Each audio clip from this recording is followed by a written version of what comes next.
Bulletin Srikalahasti Janasena మాజీ incharge ఆ party బహిష్కృత నేత కోట వినూత మరోసారి వార్తల్లో కనిపిస్తున్నారు. హత్య గురైన ఆమె మాజీ డ్రైవర్ శ్రీనివాసులు అలియాస్ రాయుడుకు సంబంధించిన ఓ సెల్ఫీ వీడియో తాజాగా వెలుగులోకి వచ్చిన నేపథ్యంలో ఆమె చేసిన తాజా వ్యాఖ్యలు కలకలం సృష్టిస్తున్నాయి. జనసేన నేత కోట వినూత డ్రైవర్ రాయుడు హత్య కేసులో ట్విస్టుల మీద ట్విస్టులు వెలుగులోకి వచ్చాయి. ఈ ఏడాది జులైలో హత్య గురైన రాయుడు సంచలన వీడియో ఒకటి ఇప్పుడు వెలుగులోకి వచ్చి వైరల్ అవుతుంది. అసలు ఈ కేసులో ఏం జరిగిందో మొత్తం రాయుడు వివరించాడు. అతడు చెప్పిన దాని ప్రకారం కూటమిలో తనకు ప్రత్యర్థిగా ఉన్న జనసేన ఇన్ఛార్జ్ కోట వినూతను ఎలాగైనా అడ్డు తొలగించుకోవాలనుకున్నాడు ఎమ్మెల్యే బొజ్జల సుధీర్ రెడ్డి. కోట వినూత ఎవరెవరిని కలుస్తోంది, ఏమేం చేస్తుందో ఎన్నికల ముందు నిఘా పెట్టి మరీ టీడీపీ నేత బొజ్జల సుధీర్ రెడ్డి తెలుసుకున్నాడు. సమాచారం అంతా సేకరించి లూప్ హోల్స్ తెలుసుకుని కోట వినూత్కు టికెట్ రాకుండా చేసినట్లు డ్రైవర్ రాయుడు తన సెల్ఫీ వీడియోలో వివరించాడు.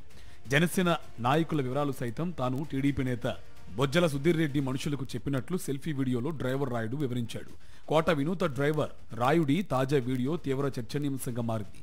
ఎమ్మెల్యే బొజ్జల సుధీర్ రెడ్డి తన ద్వారా వినూత ఆమె భర్త చంద్రబాబుపై కుట్ర పన్నారంటూ రాయుడు ఆ వీడియోలో చెప్పడం సంచలన చర్చకు దారితీసింది.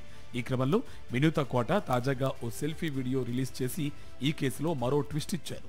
జైలుకు వెళ్లామన్న బాధ కంటే హత్య ఆరోపణలు ఎదుర్కోవడమే తనకు బాధగా ఉందని ఆ వీడియోలో ఆమె ఆవేదన వ్యక్తం చేశారు. ఈ కేసులో తమ తప్పు లేదు కాబట్టి వెంటనే బెయిల్ వచ్చిందని అన్నారు. ప్రమేయం లేదని గౌరవ కోర్టు భావించింది కాబట్టే నాకు 19 రోజుల్లో బెయిల్ వచ్చింది. సబ్సిక్వెంట్లీ 1 నెలలో మా అందరికీ బెయిల్ వచ్చింది.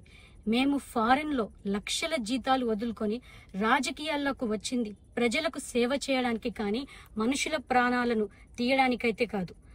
అలాంటి మనస్తత్వం మాది కాదు.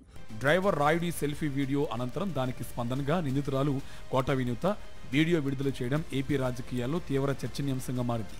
ఈ హత్య రాజకీయాల్లో శ్రీకాళహస్తి ఎమ్మెల్యే బొజ్జల సుధీర్ రెడ్డి పాత్ర, వ్యవహరించిన తీరు మరోమారు కూటమి రాజకీయాలను ఉక్కిరిబిక్కిరి చేస్తున్నాయి. ఆయన కోట వినూత దంపతులపై కుట్రకు పాల్పడినట్టు, ఆ కుట్రల కోసం ఆయన కోట వినూత డ్రైవర్ రాయుడు సాయం తీసుకున్నట్టు, అంతేకాదు పలువురు జనసేన నేతల సాయం కూడా తీసుకున్నట్టు ఆరోపణలు వెల్లువెత్తున్నాయి. ఈ క్రమంలో దళితుడైన రాయుడు హత్యకు గురి కావడం విషాదకరమని రాజకీయ విశ్లేషకులు అభిప్రాయపడుతున్నారు.